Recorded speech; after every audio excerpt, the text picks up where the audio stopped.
Hello everyone and welcome to this new video in which I will present an experience of a phenomenal applicant who scored 277 on his step 1 and 281 on step 2. Welcome Eddie to the channel.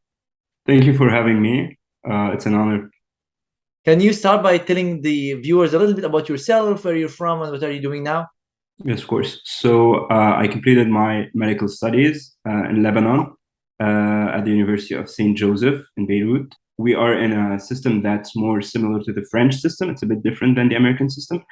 I presented my step 1 exam during January. So it was January 20th of January. And my step 2 exam in August 26th or 25th of August, I don't remember. So right now I have finished my medical studies in Lebanon, and I came to the US to for a job for a research position here at the Dana-Farber Cancer Institute. So that's it basically. Perfect. Let's start by talking about your step 1 experience. Yes. Can we start by you telling us a little bit about when did you start preparing for step 1 and when did you decide to come to the US first and when did you start the preparation for step 1? Okay, so I've always wanted to continue my education later on in the US, and I started studying for my step 1 exam during June 2021. But there's something that I want to emphasize, and it's that the preparation for these exams is never a last minute preparation. So it's everything I've learned during medical school, all the foundation that I have.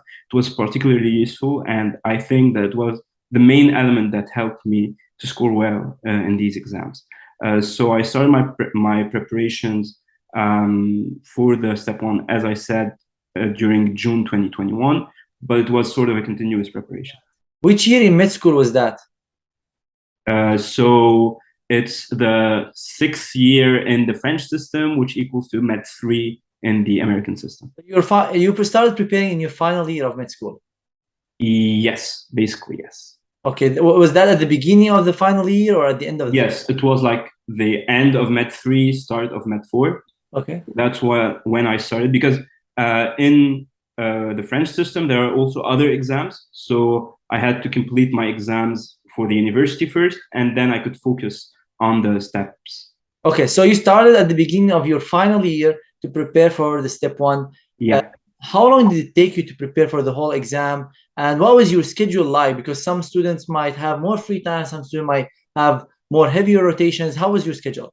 Yeah, so basically for my step 1 exam, there was a problem because I wanted to pass this exam before the system changed, so before it became pass or fail. And as you all know, so the system switched on January 26th. I presented my exam on the 20th of January, so 6 days before. So I had like a time constraint. I couldn't go further. I couldn't study more. So I had like 7 months, a bit more, I guess, like 7 months and a half of preparation for step 1. It was during my rotations, so there was no like proper dedicated period. And it depended on the rotations. So on some rotations, for instance, like in the AR, I could not study at all. But during some other rotations, I could find some time to study. And at first, it was difficult, like to try to find a balance between your rotations, your study, your everyday life, your social activities, which is very important too. So, and then during the end, you're basically just focused on your steps. There's no other thing in the entire universe. And so that's it. So it was a 7.5 months of study. Awesome. Now let's go into the question that probably everyone wants to know is what resources did you use to prepare for the step 1? Okay.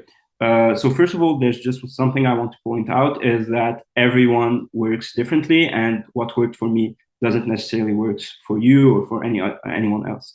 So for my step 1 exam, the first aid was my Bible. So just like everyone else, it was my reference.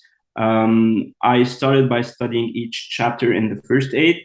I started by the basic science stuff because I wasn't particularly familiar with them. And whenever I did a section, I would complete the appropriate questions in the UWorld question bank. So that was my main reference, the first aid. So some sections were a bit easier. I was more familiar with them. I would skim over them pretty quickly, but there were some sections which were completely new. So for these sections, they were new.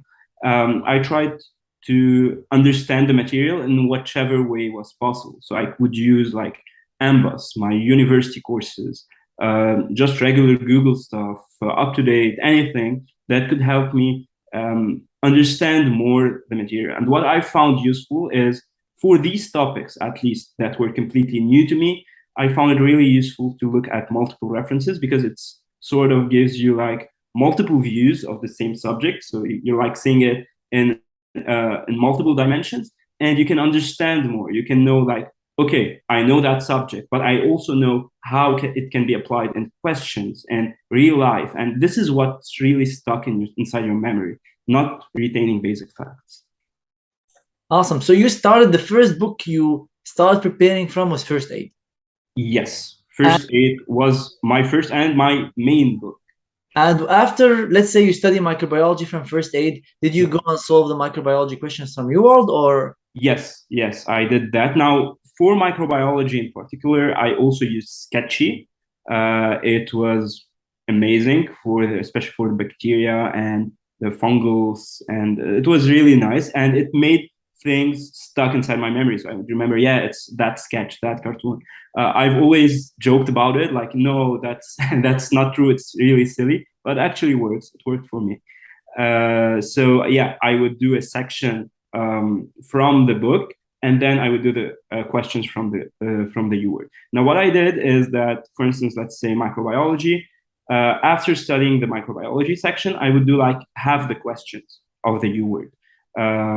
So that later on, I would still have some microbiology questions, some new microbiology questions that I have not seen before.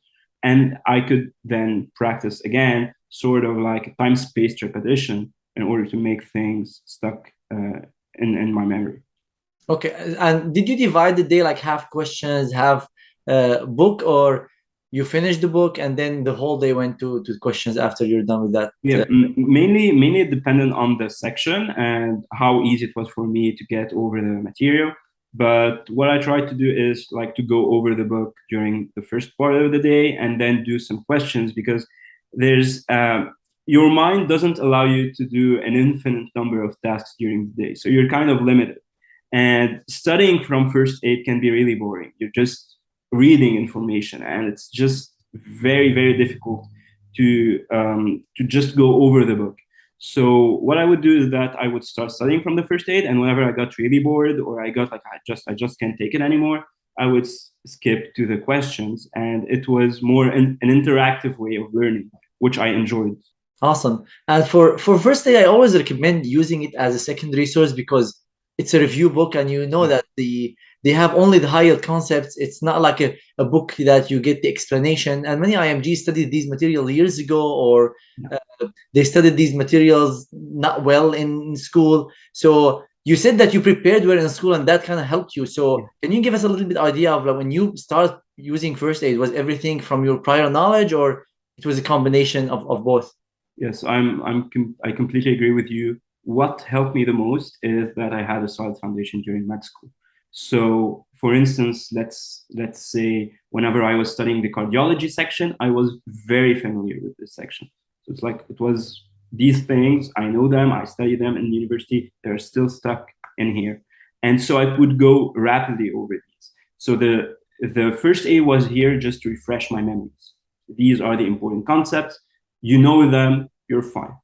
But for more detailed stuff or newer stuff that I hadn't came across during my studies, so for these, I would take my time to study them. And as you said, first aid is not a great tool for understanding new concepts. So for these newer concepts, I used Amboss. Amboss library was an amazing tool. It's not a paid advertisement, but still, it's an amazing tool. I use the Amboss library for step 1 and for step 2. It's amazing. It has everything in bullet point, and it's not oversimplified, and it doesn't give you like a huge amount of information. It's like in the middle. It's just what you need for the exam. And it's linked. So all the chapters are linked together. You can go from one chapter to the other. There are these small explanations. So I found it really useful. And for newer materials, so I would go like up to date, Google, anything. I don't believe that there's a perfect resource out there. I think that whatever information you can get and the way that you study it and the way that you make the information stay in your memory is what's more important. And you mentioned Amboss. Did you study the whole Amboss or only the section that you can understand from first aid? No, just the newer section, newer concepts that I couldn't understand from first aid. What about you? Or you studied like from beginning to end, or also like a few sections? Yeah, UWorld, yeah, of course, I did the whole UWorld. So even topics that I was more familiar with, but my attitude differed. So for instance, let's say cardiology, it's a very easy section for me. I would go rapidly over the explanation. But for more difficult topics, newer topics, I would review the explanation more in detail, look up everything, try to understand what's being said. And how many rounds of first aid did you do? Okay, so yeah, technically, so firstly, just a little parenthesis here, and it's that I had viewed some chapters of the first aid during my medical studies. So, for instance, let's say glomerulonephritis, I had studied these also during my medical studies. So I had some of the information from the first aid in my head, but mainly it was all new. So I just completed one pass of first aid. But again, it depends on the topic. So for instance, pathology, I reviewed that like 3 times, I guess, or 4 times for first aid because it's a very high yield subject and it's heavily tested. And at the same time, it's not something that we come across routinely in our medical studies. So yeah, it mainly depends on the subject. And whenever I felt confident or that I became familiar with the subject, then I would go over it rapidly, like in one pass, and that's it. But the whole book, beginning to end, there was no specific number of rounds that you did. No. I reviewed everything once at least. There are some subjects that I reviewed many times because they were new to me, and subjects that I only viewed only once. Okay, what about UWorld? UWorld, Yeah. you solved the questions, you might have solved everything. Did you go through another round of the questions or through notes you took from UWorld, flashcards? How did you review it, or how many rounds did you do of that? So initially, my plan was to go over UWorld once and then go over the incorrect questions and the flagged one, the marked one. So that was my plan, but I was really late in my schedule. I completed my first pass of UWorld on New Year's Eve, so like 20 days before my exam. So I had 20 days left, and these 20 days I needed to make a choice. So either I would review the incorrect questions, or I would review the high yield material that I would most probably encounter during the exam. So I chose the second option. I did not review my incorrect questions except for ethics. So the ethics questions, I reviewed them, but besides that, I didn't have time to review or to go over a second pass of UWorld. Awesome. And for other materials, you mentioned Sketchy, you mentioned Amboss for specific materials. Did you do other materials like Pathoma or BRS or anything else? Yes. So I did Pathoma for the pathology, only for the pathology section, the basic science one. I did it earlier. I think I started with Pathoma. It was the first thing that I studied for the step one. And it's very high yield. I love the videos, how they were explained, and how they made sense in some sort of way because they don't just give you the information, they make you understand it. So you have this because you have that, and hence you will have that. So it's my way of learning. So it kind of fit my way of learning. So I love the videos, but I only use them for the basic science thing, nothing else. Not like pathology of cardiology, pathology of... Yeah, no, except very specific stuff. For instance, like there's the modifications during myocardial infarction, how it changes histologically according to the timeline. I remember I viewed that video. It was nice, but I frankly didn't have the time to review all the videos. Awesome. Any other, you mentioned that you studied first aid, UWorld, and you only had a few days, and so you reviewed a few things.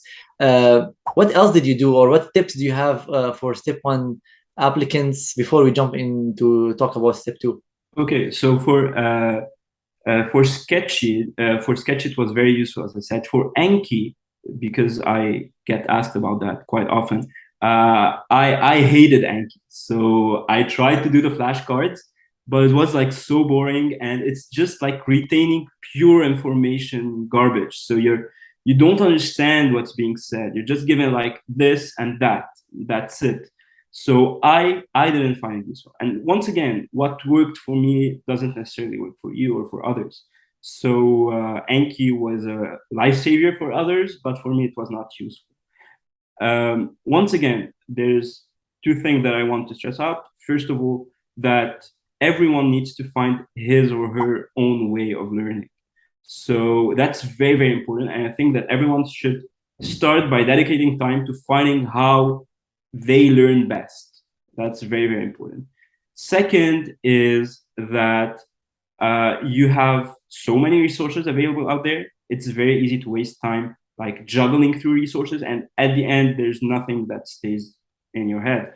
So what I found, and there will always be information that you will not know, always be new information out there. So it's better to focus on one resource, and then to complement the your weak areas by going deeper. And going deeper means practically anything. You can study from anywhere. It doesn't matter as long as you find the information and you understand it. So understanding the information is the key to make it stay inside your head. And another concept is, another concept is time-spaced repetition. So some use flashcards to do it. I prefer to do it using cue banks. So during my last month or even more, I started doing mixed blocks in step one because I had already gone through first aid and I wanted to refresh my memory. So instead of reviewing the first aid or rereading the pages, I decided to no, I would like to review the material by going through questions, which is a more interactive way of learning, which will make you understand the concepts much, much more. I totally agree, especially with the idea of spaced repetition. And we made the whole course about how to study for exams. And this is one of the main ideas we talk about. And we also talk about the idea of mixing information with images. And that's exactly what Sketchy is about, to make you laugh about something and link it to emotions, to things that will make it retain more as a long-term memory. And I totally agree with you about how each applicant should have their own plan rather than just one cookie cutter for everyone. And that's what we do with our tutoring sessions. When we have an applicant who signs up for the tutoring, we have an advisor. It's a one-on-one detailed plan for that specific person, which doesn't apply to someone else, because the baseline that you start with, the speed that you learn is totally different between applicants. And your experience, I want to warn applicants from trying it, because your applicant is very unique. Because you have already a good baseline knowledge, you started with first aid directly, you supplemented the areas that you had weakness in from other resources, which is very smart. This is the way I did it when I started. I didn't waste so much time in other resources. But about applicants who don't have good baseline knowledge, especially in the step one topics, you have to be careful from using first aid as the first resource, and or studying like big books just to understand a few concepts that you have weaknesses in. So try to use this advice that Eddie gave you. Try to look at other experiences and see what works best for you. Yes, I totally agree with you. And for applicants who want to know more about the resources available, listen to more experiences, I'll leave a list of free resources we have on our YouTube channel, on our blog, that you can check out for free. Now let's go on to talk about the step 2 CK. 281, that is like a very, very high score that I've rarely heard any score goes above the 280. So let's start by talking about the step 2 CK. When did you start preparing for that? And we'll jump next to what resources did you use? Okay, so my preparation for step 2 CK was completely different for step 1. So I started studying, so like I did my step 1 in January. I had the results by the start of February. During the month of February, I took a vacation, a long vacation, It was just a resting month. And then I started studying back again during the month of March and April. So during March and April, I started by focusing once again on my weaker areas. So for example, I knew that there's there's practically nothing that I knew in obstetrics, for instance. So I started with that subject. That I was weaker in the area of surgery, pediatrics. So I started by these, not by the ones that I was comfortable with. So I started during March and April, but it was a very slow start. I was already exhausted from step one, and I had my rotations in the hospital still. During the month of May, we have our big final exam for our medical school, so I couldn't study in May. And then I started studying again, fully focused on step two during the month of June. So I started early June, July, and August, and I presented it by the end of August. So it was like a 3 month of dedicated period, kind of, because I complete my medical studies in the end of June. So July and August were off. So all I did during July and August was step two. Like I was completely focused on step two, and it paid off. So I'm, I'm really glad I did it. Awesome. Now let's talk about the resources. What did you use to study for step two? Okay, so for step two, it was completely different because there's no reference in step two. There is no, these concepts are the concepts that you need to know. It's just super vague. They can ask you about anything, but there are more concepts that are more high yield than others. So I started directly doing UWorld questions. Okay, at first it felt very weird because like I'm doing questions about topics that I wasn't even familiar with, and that felt like crazy. So, for instance, for obstetrics, which was a new topic for me, I started by doing the Amboss questions. Okay, because it's a bit harsh when you do the U word and there's the percentage that comes that yeah I've done really bad on that block. So just to ease the anxiety, I started with Amboss. So I did the obstetrics questions of Amboss, and I viewed the library. Once again, the library is amazing. It has helped me a lot, and it's very well adapted for the step two exam. So that's for obstetrics. For surgery, I also did some Amboss questions. For the other subjects, it was basically just UWorld. So I started doing UWorld questions. At first, it was hard. So these are completely new topics, and you are learning from the questions. I know it's a bit cliche, but UWorld in step two is a learning tool, and it may be hard to accept it that yeah we're not doing great in the questions, but still, it's a learning tool, and it's a very good learning tool. So I would use it, for instance, to do the questions. If, once again, if the topic was familiar, okay, I would review the explanation quickly. If the topic was a new one, then I needed to do some more research. So I needed to go to Amboss, to UpToDate, to Google, anything that would make me just understand the algorithm. What's very important in step two is that it's not important to memorize the algorithms. The algorithm by itself will not be useful during the exam.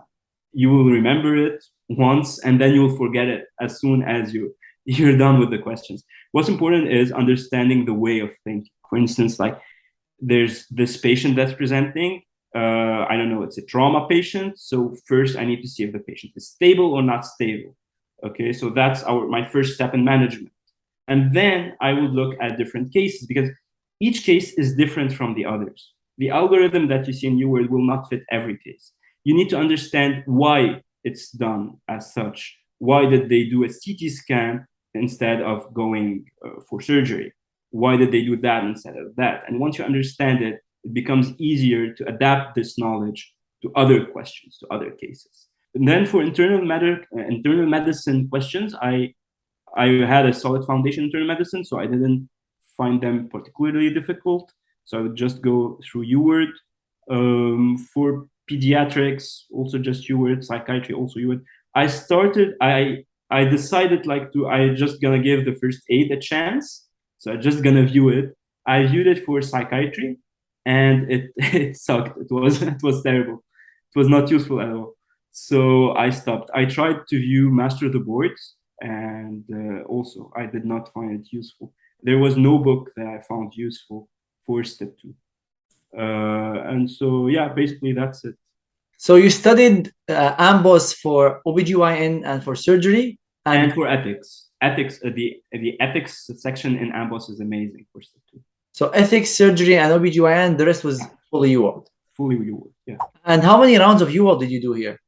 Okay, so once again, the plan was to go over one pass of UWorld, then the incorrect and the marked questions, but it didn't go according to plan. So I also completed one pass of UWorld. I had it done like 2 weeks before my exam, and then I didn't have much time to review anything else. What I also did for the step 2 exam is that, and what I find really useful for step 2 is to practice as many questions as possible. And I found the NBME questions, the self exams, they were very useful. There were also the CMS forms. I tried to do like a couple of them. They were useful, but I didn't have time to review all of them.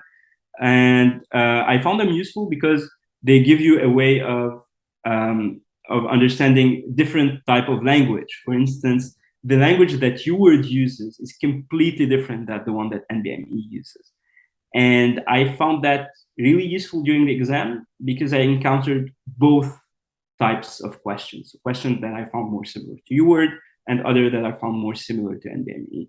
And what's very important also is to practice in a setting that is similar to the one of the exam. So if you're doing questions just, I don't know, in your bed, just skimming over the questions, it's not as useful as doing a timed block or doing a timed self-assessment. So as many self-assessments as possible is the most solid approach that you can use for step 2. And there's also another thing that I need to emphasize, that the preparation for step 2 is not really about the knowledge. There's a huge amount of knowledge. You will never cover the entire information that's required. But there's a very important psychological component to it. You need to feel less stressed during the exams. You need to feel comfortable during the exam. It's easier said than done. I know that. But at the same time, the more self-assessments you make, the more you are familiar with the questions and the more the exam will feel doable. So that was very important for me. Wow, nice. So if I understood correctly, you only did one round of UWorld and maybe reviewed a few questions, but you didn't review notes or flashcards or review the questions again. What I did for step 2 is that since I had no reference, I took notes. So I had like a Word document where I stored all the notes. Once again, the plan was to go over that document before the exam. There was not enough time, so I just went quickly over the high yield stuff. For instance, I don't know, vaccination, stuff like screening guidelines, ethics stuff, some high yield algorithms. So I went over these quickly, but I found that taking notes during my UWorld sessions was useful because at first you have a reference. For instance, if I came across a question that was similar to one that I came across earlier, and I needed to see that, but there's something I need to remember, I would go over my notes. I tried to make my notes as brief and concise as possible. And then the second thing about these notes is that they help you ease the anxiety. Because while studying for step 2, it feels like you're just studying material out of thin air. There's information out there, you're just taking some of them.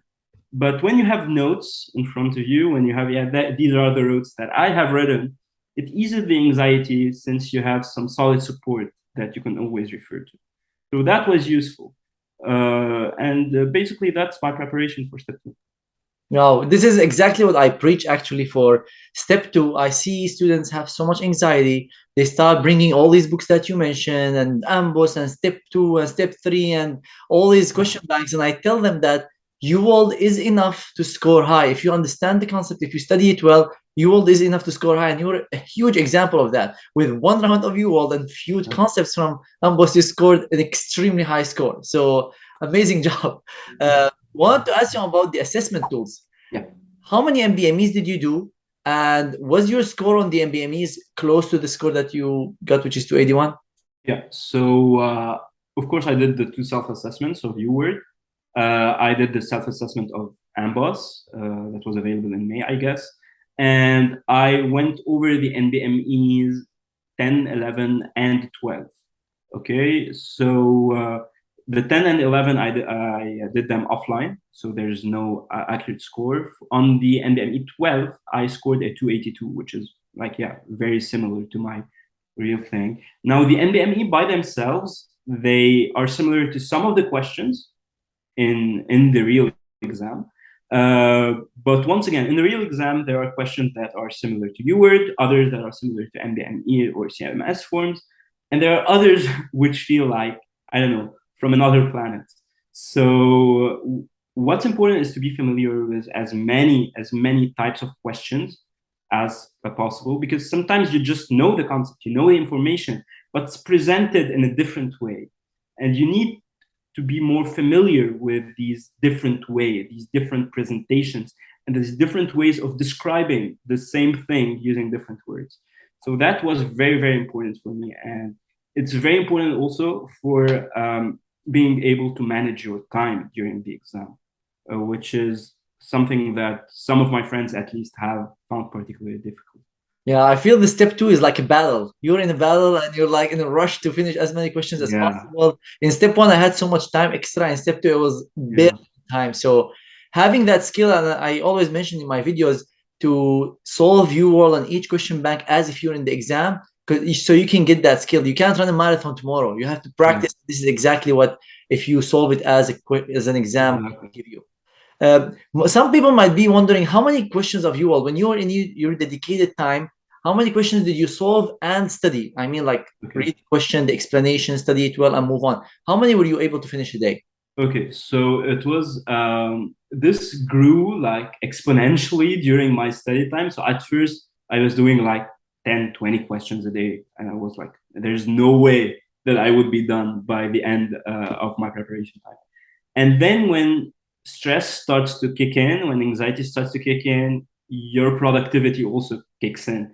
So I started doing one block a day, and then I would do like two block or even very rarely 3 blocks a day. And it also depends on the material. Once again, so I was more familiar with the internal medicine types of questions. So these felt very easy. I could easily do a block, review the explanation quickly. But whenever I was doing more difficult, more newer topics, I needed to take it slower. And it can be frustrating because you wake up in the morning and you set yourself a goal. Like, yeah, I need to do like 2 blocks today. Sometimes the questions are harder than expected. Sometimes the concepts are newer than expected. And you need to be like more empathetic with yourself. And I always try to plan some time to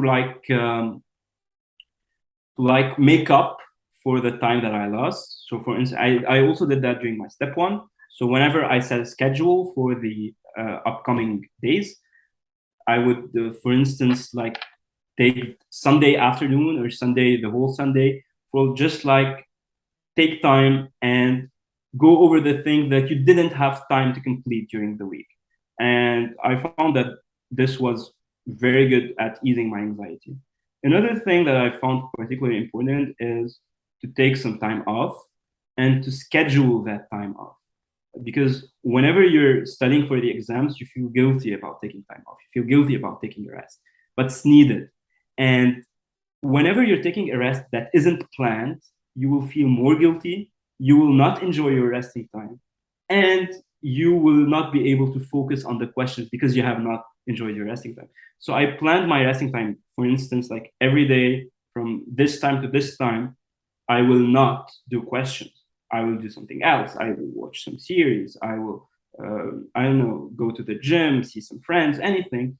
And this was a planned time. It was a sacred time. So that was very important to maintain my mental health during the preparations for step one and for step two. Yeah, that's definitely important. And I want to comment on the blocks of step one. I asked you this question because I've seen some applicants who tell me I'm finishing 3, 4 blocks a day, and I was like, wow, how are you doing That's that? crazy. So I Now, mean, I couldn't. I don't for know if you could. I couldn't. for the viewers, this guy scored 281 and he was finishing between 1 to 2. Mine was also between 1 to 2, depending on the topic, because when you study, you have to study it well. The purpose is not just to read it and fall under the illusion of learning. You feel that you're knowing the concept, but you're actually not studying anything. You want to finish and make sure that you actually know what you're studying. That's one. Number two, I totally agree with you about the mental health idea. It's very important to keep healthy run. I used to run for like 15, 20 minutes, even if it's short time period, but make Yeah. sure you don't go and not come back. I've seen people who go out for an hour and then they spend 5 hours with friends. So Yeah. try to take breaks, but don't make them too long. Before we jump to the end of this video, Eddie, how many hours did you used to study a day when you were on your dedicated study time? Okay. So, like on my dedicated time, once again, there's a fixed amount of learning that you can do every day. It will never change. So, for instance, I know that, for instance, my capacity is to do like 2 blocks a day. If I was given 8 hours or 16 hours, I will still do 2 blocks. Okay. But I will take more time. I don't know, I will be more distracted. So, what I try to do is like try to wake up not too early because I'm not particularly a morning person. So, starting like at 10 a.m. and then till the early afternoon, maybe 3. And then I knew that the afternoon time was the time that I would be the less productive. So I would take that time off. I would take like 2 hours off, and then I would be able to be more productive in the evening. And I could go on a bit later, like for, I don't know, 1 p.m., 2 p.m., it depends. So that's it. Now, of course, during dedicated, the more you get closer to the exam, and the more time you dedicate purely to step two. So as a, I don't know, as an average, I guess it would be like maybe 12 hours a day. So this wasn't my dedicated in step two, where I did not have any clinical rotations. Once again, I did nothing in my life besides step two. So that's not easy. I could not do that during my step one preparations. I could definitely not do that if I had clinical rotations on the side. You grow mental muscles with time. I have Yeah, a very yeah. detailed video on like how to study 12 hours a day, and I'll leave it in the description below, and a full course on how you can study, how to optimize your timing, so people can check it out. Did you take it day off, or did you take like Yes. few hours more in a day? Yeah. So I took some hours off during the day, always, but I try to do like one self-assessment per week. And the day of the self-assessment was a day off, which means that I started the self-assessment early in the morning.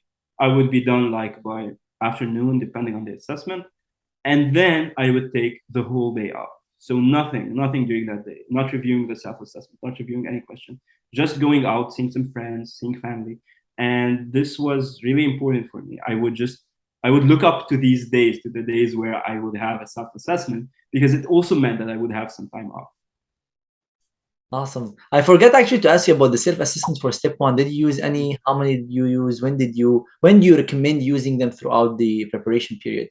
Yeah. So for step one, I did the two self-assessments of UWorld. I did mine like in the end of November, I guess. It was close to the period when I first completed my first 8 pass. And it was very important for me because according to this self-assessment, I would decide if I would keep the exam as a scored one or as a pass or fail. So it was like 2 months before my exam, I guess, or maybe earlier. I really don't remember. It's a bit vague. I think I think I've written all of that in 2 Reddit posts that I've already made. So I guess the dates and the grade in each self-assessment is mentioned. I also did the second self-assessment of UWorld, and I also did some NBME. I did them offline for the step one. They were also useful because once again, it's another way of looking at things, and you will be tested using this approach in the exam. Awesome. Any final advice for applicants going for step one or step two CK? Okay, so any final advice? First, I want to emphasize that good scores are great. Obviously, I'm really grateful for my scores, but I know that they do not mean everything. So do not be frustrated if your score is not as much as you would have wanted. Uh, just focus on giving the best that you can give. And I've always focused on that.